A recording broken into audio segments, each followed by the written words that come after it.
आज के इस वीडियो में हम पढ़ने वाले हैं बॉड मास। बॉड मास एक्चुअली बेसिक्स में ही आता है, क्योंकि बेसिक्स में ये सबसे इम्पॉर्टेंट वाला टॉपिक रहता है। क्योंकि बॉड मास का इम्पोर्टेंस बहुत ज़्यादा है, क्योंकि इसका सीक्वेंस अगर आपको नहीं समझ में आता है या आप गलत सीक्वेंस से आंसर निकाल लेते हैं या कैलकुलेशन कर लेते हैं, तो आप कैलकुलेशन सही करेंगे लेकिन आंसर आपका सही नहीं आएगा। आपको लगेगा कि हमने कैलकुलेशन तो बराबर की है, लेकिन आंसर एक्चुअल में वो नहीं रहेगा जो आप निकालेंगे। ये चीज़ है, क्योंकि यहाँ पे इंपॉर्टेंस है सीक्वेंस हो, कि कौन सा चीज़ कौन सा कैलकुलेशन पहले करना है और कौन सा बाद में करना है। तो आज के इस वीडियो में हम वही पढ़ने वाले हैं कि ये बॉडमास का जो कंसेप्ट है वो एक्चुअली है क्या। हम इसे पूरा कंप्लीट समझने वाले हैं और इस सिंगल वीडियो में हम आपके सारे डाउट्स क्लियर करा देंगे कि क्यों ज़रूरी है और क्यों इसी तरह से किया जाता है ना। दूसरा चीज़ है कि इसका जो सीक्वेंस है वो सीक्वेंस वही क्यों होना चाहिए, और नहीं आता है तो आंसर कैसे गलत होता है, ये चीज़ भी हम इसी में सीखेंगे। नॉर्मली आपने जैसे कभी सुना होगा एक क्वेश्चन, मैं बाद में बताऊंगा किसी कहाँ का है, लेकिन आपने सुना होगा कि भैया, या मैं आपको सपोज पूछ लेता हूँ कि 2+2 एंड डिवाइडेड बाय 2, तो इसका आंसर आप बताइए क्या आएगा। जैसे आप बता देता हूँ ऐसे लिख के कि मैं बता रहा हूँ कि 2+2, है ना।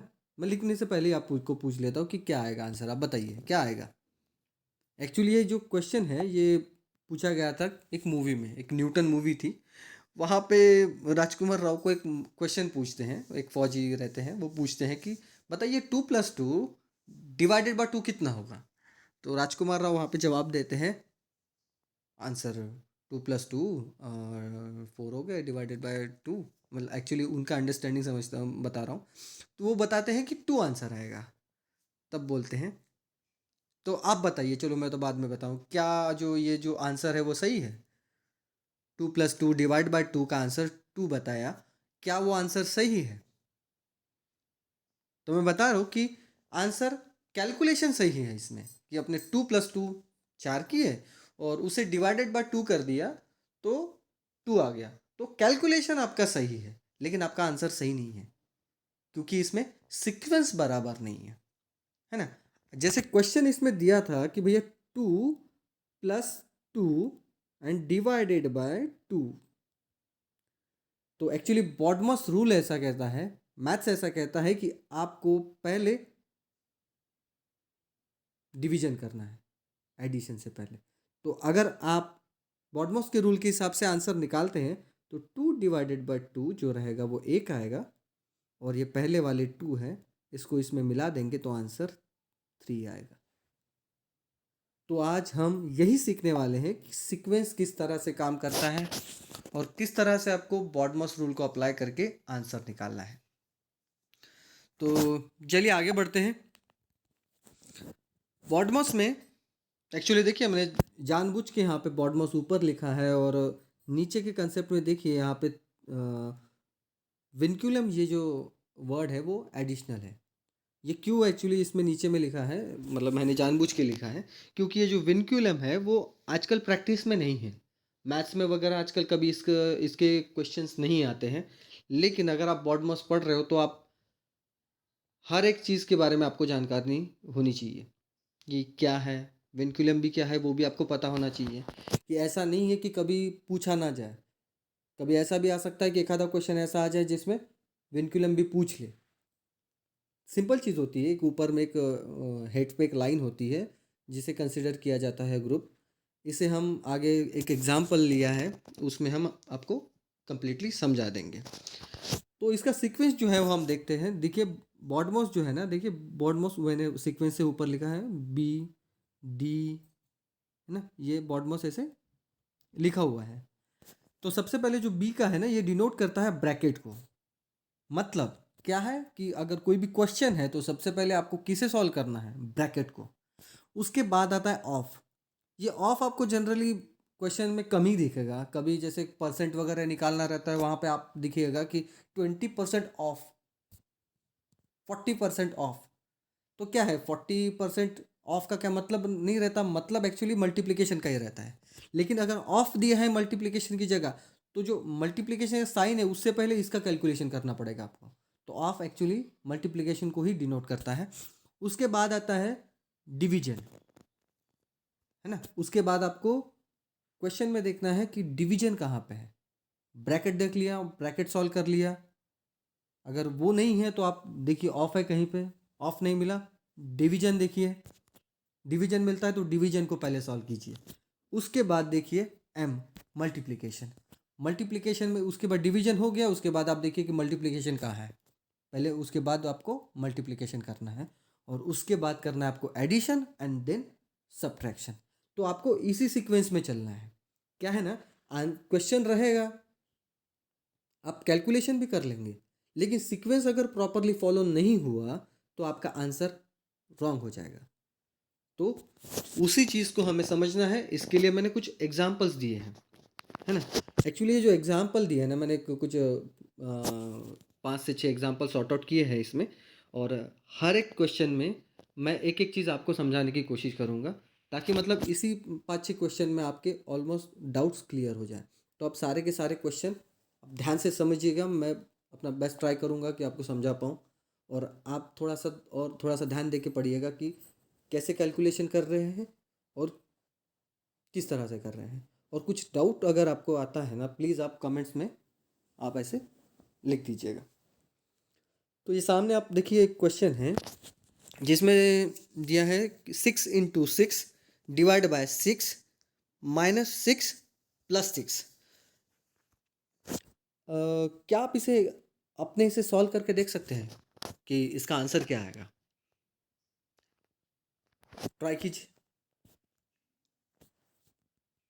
6 × 6 डिवाइडेड बाय 6 माइनस 6 प्लस 6।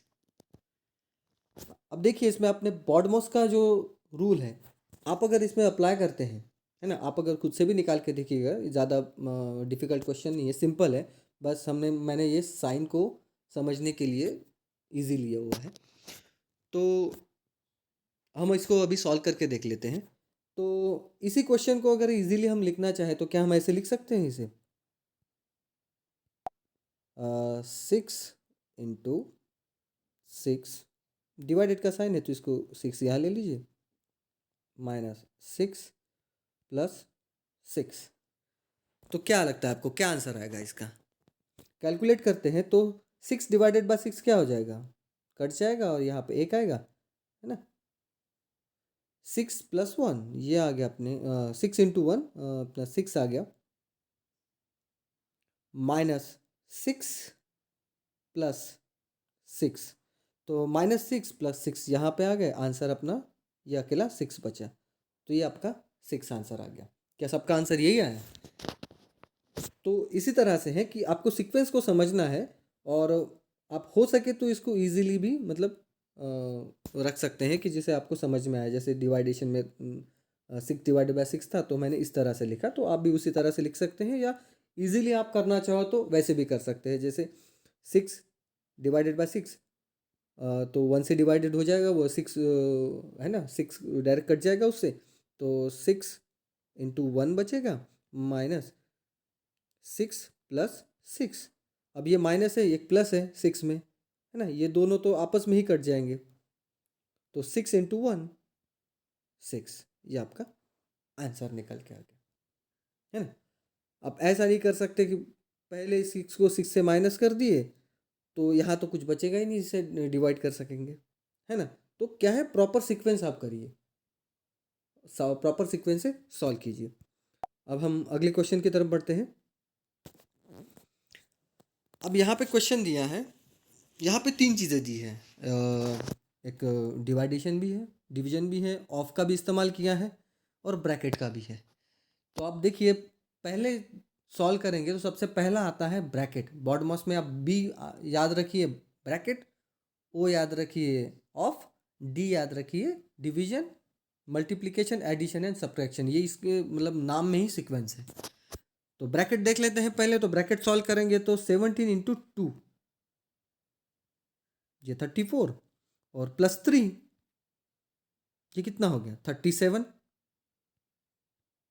ठीक है, ब्रैकेट सबसे पहले सॉल्व कर लिया, उसके बाद हमें ऑफ को सॉल्व करना पड़ेगा, या आप इसको सिंप्लीफाई करके लिख दीजिए 48 डिवाइडेड बाय 12 ऑफ में 2। लेकिन ये इस तरह से लिखना सही कि इसलिए नहीं होगा क्योंकि ऑफ जो है वो डिवीजन के पहले आता है। तो सबसे पहले हमें क्या करना पड़ेगा,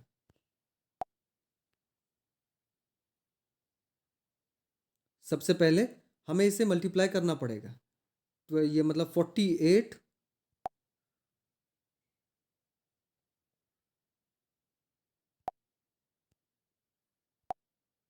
48 डिवाइडेड में क्या जाएगा 12 ऑफ 2, ये 24। ये इसको डिवाइड कर देंगे तो ये 2 बचेगा, प्लस 37 प्लस 2 ये 39 आ गया आंसर, है ना। क्वेश्चन जानबूझ के मैंने ये वाला ट्रिकी लिया यहाँ पे ताकि आपको समझ में आ जाए, है ना। 48 अगर आप सिंप्लीफाई करते हैं तो आप लिखने में ऐसा लिख देंगे, और ऑफ का मतलब मल्टीप्लाई होता है तो या इसको 2 लिख देंगे। लेकिन अगर ऐसा लिख दिया ना तो इसका कैलकुलेशन और मतलब दोनों बदल जाएगा। अगर ऐसा कैलकुलेशन का लिखने का मतलब ये होता है कि 2 ऐसे डिवाइड होगा, देखिए पहले तो इसमें क्या हो जाएगा 48 मल्टीप्लाई बाय 2 हो जाएगा और डिवाइडेड में अकेला 12 बचेगा, तो आंसर आपका गलत आएगा। आपको क्या करना है, ऑफ पहले दिया है तो पहले तो आप 12 इंटू 2 कर दीजिए, ये आपका 24 आएगा, और ये 48 फिर ये डिवाइडेड बाय 24 होगा, है ना। तो ये तब जब डिवाइड होगा तो यहाँ अकेला 2 बचेगा, 2 प्लस ये जो हमने निकाला था 17 टू 2 34, और ये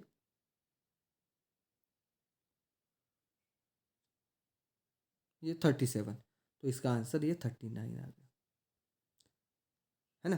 तो इंपॉर्टेंस किस चीज़ का है, सीक्वेंस का है। अगर हम यहाँ ऑफ की जगह पहले डिवीजन कर लेते तो आपका आंसर गलत हो जाता। तो चीज़ है कि आपको सीक्वेंस में ही चलना है। इसी तरह से एक और क्वेश्चन देख लेते हैं। आई होप ये क्वेश्चन आपको समझ गया होगा। अगर नहीं समझा होगा तो मैं फिर से एक बार समझा देता हूँ कि 12 में ऑफ पहले लगा है तो ये डिवीजन से पहले ऑफ किया जाएगा, तो 12 इंटू 2 ये आपका 24 आएगा, और फिर ये 48 को डिवाइड हमें 24 से करना पड़ेगा, तब ये 48 2 से कट जाएगा, है ना। और उसके बाद सिंपली हम आपको एडिशन करना है, तो ये 37 प्लस 2 ये 39 आंसर। आई होप ये आपको समझ आ गया होगा। अब अगली क्वेश्चन की तरफ बढ़ते हैं। अब इसमें देखिए हमने ब्रैकेट देखा था, लेकिन ब्रैकेट में जनरली 3 तरह के ब्रैकेट आते हैं। एक छोटा ब्रैकेट आता है, फिर उसके बाद में थोड़ा बड़ा। तो इसका भी सीक्वेंस रहता है कि सबसे पहले आपको छोटा ब्रैकेट सॉल्व करना है, उसके बाद बड़ा ब्रैकेट सॉल्व करना है, और उसके बाद में उससे बड़ा, है ना। और उसके बाद आप इसी तरह से सॉल्व करते जाइए। अब यहाँ पे सबसे छोटा ब्रैकेट यही है कि 4 प्लस 8 ये हो गया 12, 4 प्लस 8 ये हो गया 12 माइनस 3। तो यहाँ पे कितने बचेंगे, 3, सॉरी 9 बचेंगे, 3 माइनस हो गए तो 9 बच गए। अब ये वाला नीचे वाला ब्रैकेट अपना सॉल्व हो गया है। अब उसमें क्या बचा है, यहाँ पे 10 आ गया माइनस में, है ना। यहाँ पे 10 है, ये 10 हमने यहाँ पे ले लिया, 10 माइनस 9 कर देंगे तो क्या बचेगा, 1 बचेगा। अब यहाँ पे माइनस में क्या है 35 माइनस 1, यहाँ 34 बचेंगे। अब 50 माइनस 34, ये आपके निकल के आएगा आंसर 16। आई होप आपको समझ में आ गया होगा। अगर नहीं तो मैं एक बार फिर से समझा देता हूँ कि 4 प्लस 8, है ना। मैं एडिशन क्यों कर रहा हूँ, क्योंकि सब्ट्रैक्शन के पहले एडिशन को कंसिडर करना है। तो ये 4 प्लस 8 12 हो गए, माइनस 3 ये पहला ब्रैकेट है तो इसको पहले कंप्लीट कर लेंगे, आंसर आएगा इसका पहले ब्रैकेट का 9। फिर दूसरे ब्रैकेट की तरफ बढ़ते हैं। यहाँ पे ब्रैकेट होने के बाद में 10 माइनस ये ब्रैकेट था, तो इसका 9 था वैल्यू। 10 में से 9 माइनस करेंगे तो बचेगा 1, है ना, 1 बच गया है। अब ये दूसरा ब्रैकेट कंप्लीट हो गया, सॉल्व हो गया। अब तीसरा ब्रैकेट में क्या है, 35 माइनस जो सेकंड ब्रैकेट का आया था 1, इसमें से 35 में से एक माइनस कर देंगे तो ये बचेगा 34। अब ये सारे ब्रैकेट हो गए अपने सॉल्व। अब बचा अकेला ये 50 और उसके आगे का साइन माइनस। अब 50 में से 34 को माइनस कर लीजिए, आपका आंसर निकल के आ गया 16। तो इस तरह से आपको सॉल्व करना है ना। आई होप ये भी क्वेश्चन आपको समझ में आ गया होगा। अब इसी तरह से हम अगली क्वेश्चन की तरफ बढ़ते हैं। अब ये क्वेश्चन देखिए। अब इस क्वेश्चन में मैं एक चीज़ इसमें ऐड करने वाला हूँ, वो है विनक्यूलम। ये साइन मैं यहाँ पे लगा रहा हूँ विनक्यूलम का। अब ये विनक्यूलम क्या है?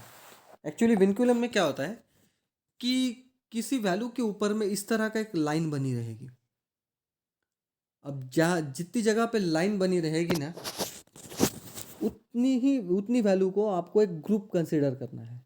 ग्रुप मतलब कैसा ग्रुप रहता है, जैसे एक कॉलम हमने बनाया था। ये देखिए कॉलम बनाया हमने, ब्रैकेट बनाया। ब्रैकेट में क्या है, 15 मल्टीप्लाई बाय 30 डिवाइडेड बाय 2 × 5। तो एक ब्रैकेट में रहने की वजह से क्या हो गया, एक ग्रुप बन गया ये। इसी तरह से एक विनकुलम का भी है, जहाँ पे लाइन लगी है ना, उसे ग्रुप कंसिडर करना है। और पता है ना, बॉटमॉस में विनकुलम सबसे पहले दिया हुआ था। तो इस ब्रैकेट में भले ही यहाँ पे 30 डिवाइडेड बाय 2 है, लेकिन डिवाइडेड से पहले हमें विनकुलम को सॉल्व करना है। तो यहाँ पे पहले हम विनकुलम को सॉल्व करेंगे। तो इसका आंसर कैसे निकलेगा, कैलकुलेशन कैसे होगा, तो आप देखिए इसमें 15 सबसे पहले आएगा, 15 × 30, है ना, डिवाइडेड बाय, यहाँ पे 2 नहीं आएगा, इसका पहले मल्टीप्लिकेशन करना पड़ेगा क्योंकि विनकुलम का साइन है ऊपर, तो यहाँ पे 10 आएगा।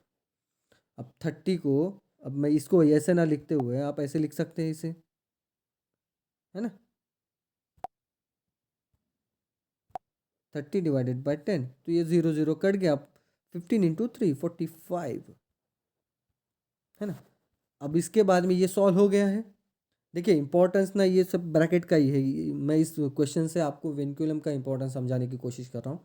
तो इम्पोर्टेंस इतने का ही सबसे ज़्यादा है इस क्वेश्चन में। ये तो मैंने एडिशनली आपको समझाने के लिए रखा हुआ है। तो मैं इसको थोड़ा सा काट लेता हूँ। अपना कैलकुलेशन इतना तो निकाल चुके हैं, तो मैं यहाँ पे 45 लिख देता हूँ अकेला। इसका कैलकुलेशन तो हो चुका है। अब उसके बाद में इसको सॉल्व करते हैं। तो यहाँ पे हम इस क्वेश्चन को सिंप्लीफाई कर लेते हैं। प्लस में ये अपना 12 मल्टीप्लाई बाय 4 डिवाइडेड बाय 3। देखिए यहाँ पे 4 डिवाइडेड बाय 3 है, तो हम इसको ऐसे कैलकुलेट करने जाएंगे ना, जैसे 4 डिवाइडेड डायरेक्टली कैलकुलेट करने जाएंगे तो इसका आंसर ना पॉइंट्स में आएगा। तो इस समय पे क्या कर लीजिए, इसको सिंप्लीफाई करके वैसा नीचे लिख देंगे ना, तो कुछ ना कुछ सपोर्ट मिल जाएगा किसी को, मतलब डिवाइड वगैरह करने में। तो वहाँ पे किसी और के कैलकुलेशन में थोड़ा सा इजी हो जाता है वो कैलकुलेट करना। उसके बाद फिर से मल्टीप्लिकेशन का साइन है और 18/8। अब 18/8 है, उसको भी आप डिवाइड करेंगे तो ना इसका डायरेक्टली आप डिवीजन नहीं कर पाएंगे, है ना। इसके नीचे 9 आ जाएगा, ये 4 बचेगा, तो भी कैलकुलेशन पूरी तरह से नहीं होगा। तो इसको सिंपली ऐसे लिख देंगे तो कैलकुलेशन करना बहुत ईजी हो जाएगा। अब देखिए 3 4 ज़ा 12, है ना, 3 4 ज़ा 12। एंड इस 4 को यहाँ पे आप कर दीजिए, 4 2 ज़ा 8 और 2 9 ज़ा 18, है ना। अब यहाँ पे वैल्यू कौन सी बची है, एक 4 बची है और एक 9 बची है। 4 × 9 36, है ना, दो ही वैल्यू बची। अब इस 36 को इसमें ऐड कर दो, 81। ये आपका आंसर निकल के आ गया। आई होप कि आपको समझ गया होगा कि मैंने कैलकुलेशन किस तरह से किया। अगर आपको कुछ डाउट होगा तो मैं फिर से एक बार समझा देता हूँ। इसमें हम एक्चुअली क्या देख रहे थे, हमने यहाँ पे विनकुलम के साइन के साथ इसको सॉल्व किया था, तो विनकुलम का साइन लगा था, इसलिए सबसे पहले हमने इसे सॉल्व किया। इसका मल्टीप्लिकेशन आ गया था 10, और उसके बाद में 15 इंटू 30 था, एंड डिवाइडेड बाय ये 10 हो जाता। तो इसको डिवाइडेड बाय 10 जैसे हम लिखते हैं, है ना, इसका मल्टीप्लिकेशन 10 आ गया, 15 इंटू 30 डिवाइडेड बाय 10, तो ये 0 0 कट गया। 15 इंटू 3 ये आ गया आपका 45। ये 45 आने के बाद हमने इसको सिंपली कैलकुलेट किया था, जैसे 12 into 4 divided by 3 into 18 divided by 8। अब हमें इस तरह से लिखने का एक फ़ायदा होता है कि आप इजीली कैलकुलेट कर सकते हो। अब 3 4 ज़ा 12, है ना, और 4 2 ज़ा 8, और इसी 2 से 2 9 ज़ा 18। अब यहाँ पे दो ही वैल्यू बच जाती है, 9 इंटू 4 ये आ गया आपका 36। 36 को 45 में मिला लीजिए, ये 45 में मिला लीजिए, ये आपका 81 आंसर। तो इस तरह से आपको इसे सॉल्व करना है। हाँ, कंफ्यूज मत होइएगा ना इसमें। 2 इंटू 5 हमें इससे पहले इसलिए किया क्योंकि यहाँ पे हमने विनक्यूलम का साइन दे दिया था। ठीक है, चलिए आगे बढ़ते हैं। अब इसी तरह से एक दूसरा एक क्वेश्चन दिया है, अब इसे देखते हैं। आप इसे भी सिंपली लिख सकते हैं। अब पहले देखिए इसमें कॉलम में मतलब क्वेश्चन में क्या दिया है, 6 + 3। इसमें क्या सॉल्व करेंगे, अभी मुझे लगता है अभी तो याद हो गया होगा कि पहले ब्रैकेट सॉल्व करना है। 6 + 3 ये 9 हो जाएंगे, है ना, 9 हो जाएंगे।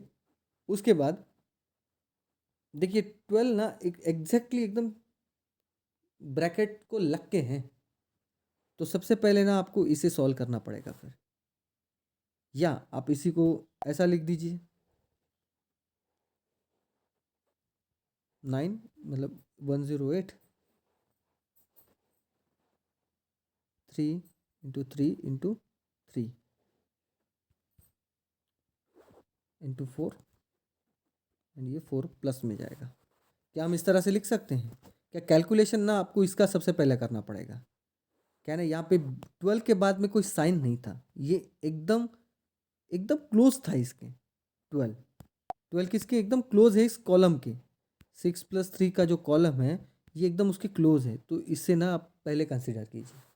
तो 6 + 3 आपका ये 9 हो गया, तो 12 को सबसे पहले आपको मल्टीप्लाई करना पड़ेगा, तो आपका आंसर कितना आएगा, 108। अब अब आप इसको सॉल्व कर सकते हैं। तो ये ऊपर में देखिए 4 है, इसमें साइन प्लस का है, तो जो मल्टीप्लिकेशन वाले जो है आप ऐसे लिख दीजिए, और ये जो है प्लस में ये 4 लिख दीजिए, और मल्टीप्लिकेशन में जो ये वाला 4 है हमने यहाँ ले लिया, और ये वाले जो 4 है वही हमने यहाँ ले लिया। अब अगर इसको कैलकुलेट कर लेते हैं, देखिए 3 3 3 9, 9 इंटू 3 27। अगर इसको 4 से अपन मल्टीप्लाई कर लेते हैं तो क्या आंसर आ जाता है अपना, 27 4 ज़ा 108। अब ये मल्टीप्लिकेशन अपने पास कौन सा था, ये वाला था, तो इस 4 को इस 4 से हम डिवाइड कर लेते तो आंसर 1 आएगा, तो ये 4 + 1, अपना आंसर आएगा 5 आया। मुझे लगता है आपको समझ में आएगा, अगर नहीं हो आया है तो मैं एक बार फिर से समझा देता हूँ कि सबसे पहले ब्रैकेट सॉल्व करना है। 6 + 3 अपना 9 हो गया, 9 इंटू 12 सबसे पहले करना है। क्यों? क्योंकि 12 जो है वो एकदम कॉलम को लग के ब्रैकेट को लग के हैं, तो सबसे पहले उसी कॉल सॉल्व करना है। तो 12 इंटू 9, ये जो 9 है इससे डायरेक्टली 12 को मल्टीप्लाई करेंगे तो आंसर क्या मतलब क्या निकल के आएगा, 108, है ना। और हम इसको सिंप्लीफाई करने के लिए कैसे लिख रहे हैं कि 3 3 3 ये 3 जगह पे है और ऊपर लिखे हुए हैं, तो आप सिंपली इसको ऊपर ले सकते हैं। और यहाँ पे भी राइट हैंड साइड में ये जो 4 थे, इस ये मल्टीप्लिकेशन में था, तो ये भी 4 आप यहाँ पे ऐसे आराम से लिख सकते हैं। लेकिन इसको जो +4 है उसको इसमें मिक्स नहीं कर सकते, क्योंकि साइन प्लस का है, और आपको सिंपली आपको फिर सॉल्व करना है। तो 3 3 ज़ा 9, 9 3 ज़ा 27, है ना, 27 हो गया, 27 4 जा 108, और इसी 4 को हम इसी 4 से डिवाइड कर लेंगे तो यहाँ पे 1 बचेगा, है ना, और 1 बचा तो ये 4 + 1 आंसर अपना 5, है ना। अब बढ़ते हैं अगले क्वेश्चन की तरफ। आप खुद से समझ के करके देखिएगा इसके, भैया कैलकुलेशन हो क्यों रहा है ऐसा, है ना। और कुछ डाउट अगर रहता है तो आप प्लीज़ कमेंट्स में लिखिए। अब एक सबसे सिंपल क्वेश्चन रखा है आखिरी में, लेकिन बहुत काम का है। मैं एक्चुअली मेरा इंटेंशन यही है कि इससे कंसेप्ट क्लियर हो जाए, जहाँ जो जो डाउट्स आते हैं या क्वेश्चन में जिस वजह से कन्फ्यूजन क्रिएट होता है, वो कन्फ्यूजन मैं आपका दूर करना चाह रहा हूँ। ये इस तरह से लिखने का एक मतलब मेरा इंटेंशन है कि एक चीज़ मैं इसमें समझाना चाहता हूँ। तो इसमें देखिए, कोई भी जैसे क्वेश्चन रहता है, जैसे मैंने नहीं, जब भी आप 12 था या 18 कुछ था यहाँ पे, तो 18/8 था, ऐसे लिखा था, तो मैंने इसको काट के क्या कर लिया था, इसको नीचे ले लिया था, है ना। तो हम ऐसा ले सकते हैं, है ना। और इसी को जैसे जैसे 2 डिवाइडेड बाय है, डिवाइडेड बाय 2, ये सिंपली एक दो वैल्यू रहेगी तो भी ये पॉसिबल है, लेकिन उसके बाद फिर से डिवाइडेड है, तो उस केस में कैसे करना है, इसमें तो और एक डिवाइडेड बाय 2 है और एक डिवाइडेड बाय 2 है, तो इस केस में कैसे करना है। आपको पता है जो भी एक वैल्यू रहती है ना, तो जैसे ये 2 है, तो इसमें एक हिडन एक रहता है। आप मैथ्स में देखेंगे तो आपको ज़रूर पता होगा कि हिडन 1 होता है, कोई भी एक वैल्यू होती है, जैसे 4 भी वैल्यू है ना, तो इसमें एक्चुअल में ये वैल्यू ऐसी होती है। तो अगर आपको इसे सिंप्लीफाई करना है ना, तो इसको आप कैसे कर सकते हैं, जनरली उल्टा करना पड़ता है इसे। जैसे अब 2 है, अब ये डिवाइडेड में 2 है ना, तो आपको अगर इसको मल्टीप्लाई में कन्वर्ट करना है, मल्टीप्लिकेशन में कन्वर्ट करना है, तो आप साइन मल्टीप्लिकेशन का दे दीजिए और 2 को उल्टा कर दीजिए। अब उल्टा करेंगे तो क्या होगा, जो नीचे जो एक रहता है ना हिडन वाला, ये ऊपर चला जाएगा और ये नीचे आ जाएगा, और ये सीक्वेंस में लगातार सेम साइन है, तो आप बाकी के दो को भी सेम कर दीजिए, 1/2 इंटू 1/2, और इस तरह से फिर आपको आंसर निकालना है। नहीं तो हम अगर नॉर्मली करते जाएंगे तो देखिए, जैसे 2/2 कर दिए, यहाँ पे 1 आएगा, है ना। अब ये तो मैंने कैलकुलेट आपको समझाने के लिए किया, लेकिन अगर नॉर्मली निकालने जाएंगे तो क्या करेंगे, चलो भैया ये 2/2 कर दिया, ये 1 आ गया, 2 को इस 1 से डिवाइड, इस 2 को इस 1 से डिवाइड कर दिया तो 2 ही बचा, फिर ये 2 को इससे डिवाइड कर दिया तो 1 बचा, है ना। लेकिन क्या ये आंसर सही है, ये एक्चुअल में सही नहीं है। कैलकुलेशन का एक नियम है, आप मैथ्स में अगर कैलकुलेशन करते हैं ना, तो आपको लेफ्ट से राइट चलना पड़ता है। देखिए बहुत काम का नियम है ये, लेफ्ट से राइट, लेफ्ट टू राइट, आप हमेशा याद रखिएगा। चलना कैसे है, लेफ्ट टू राइट चलना है। तो सबसे पहले हम क्या करेंगे, इसको, है ना, लेफ्ट से सॉल्व करते हुए चलते हैं, और मल्टीप्लाई में ये एक नियम ही है इसका वाला, कि जैसे डिवाइड को अगर मल्टीप्लाई में कन्वर्ट करना है तो आप उसको उल्टा कर दीजिए, है ना। तो आप जैसे मैंने बताया था कि हमें इस तरह से उसे बनाना है। अब क्या करेंगे, इस 2 को ऊपर डाल दीजिए, है ना, इस 2 को ऊपर अकेला 2 लिख दीजिए ऊपर, डिवाइडेड में 2 × 2 × 2। अब ये 2 यहाँ पे कट जाएंगे, एक बचा ऊपर में, और 2 × 2 4, ये 1/4, ये आपका एग्जैक्टली आंसर है। मैं आई होप कि मैं जो समझाने चाहता था इस क्वेश्चन से आप समझ रहे हैं, कि एक्चुअल में जैसे इसको जो सॉल्व करते हैं तो लेफ़्ट टू राइट सॉल्व करना है, और जब भी जैसे डिवाइड में कुछ है उसे मल्टीप्लाई में अगर कन्वर्ट करना है तो आपको उल्टा लिखना पड़ता है। जैसे कोई वैल्यू है, जैसे 4/2 है। इसमें उसके बाद में यहाँ पे 2/3 है ना। ये प्लेस थोड़ा सा कम हो रहा है, तो एक 2/4 है, एक वैल्यू है। और इसमें ये डिवाइडेड में क्या है, 4/8 है, समझ लीजिए। तो हमें अगर इसके कैलकुलेशन में अगर इसे लाना है, तो हमें क्या करना पड़ेगा ना, इसको उल्टा करना पड़ेगा। अगर हम उल्टा करेंगे तो क्या होगा कि ये मल्टीप्लिकेशन का साइन हम लगा देंगे, और जो नीचे वाले 8 जो है ना वो यहाँ आ जाएंगे, और जो ऊपर वाले 4 है वो यहाँ आ जाएंगे, है ना। तो इस तरह से ये वाला जो सीक्वेंस है उल्टा होके वहाँ पे जाएगा। अब उल्टा हो जाएगा तो देखिए क्या होगा, 2 × 4, है ना। 2 × 2 = 4 और 4 × 2 = 8, आंसर 1 आएगा। आपको समझने के लिए, आई होप ये आप समझ गए होंगे। तो कैसे करना है, उसको उल्टा करना है अगर आपको मल्टीप्लाई में लाना है तो। अगर आपका इस चीज़ का जैसे ये आता है अपना इंडाइसिस में, इसका कंसेप्ट अगर ना क्लियर हो तो मैं इस पे भी एक वीडियो बना दूंगा कि इसको आप कैसे सॉल्व कर सकते हैं। मिक्स फ्रैक्शन है, मतलब सॉरी फ्रैक्शन वगैरह जो रहते हैं, सॉरी इंडाइसिस नहीं, फ्रैक्शन को कैसे सॉल्व करना है, इंडाइसिस वगैरह भी है, ये सारी चीज़ें के लिए भी मैं एक वीडियो बना के आपके लिए लेके आऊँगा। तो आई होप कि आपके आज के इस वीडियो में आप बॉडमॉस को पूरी तरह से समझ गए हो, और कोई कन्फ्यूजन आपको नहीं जाएगा। तो thank you so much friends, और अगर वीडियो अच्छा लगे तो प्लीज़ लाइक और सब्सक्राइब करें।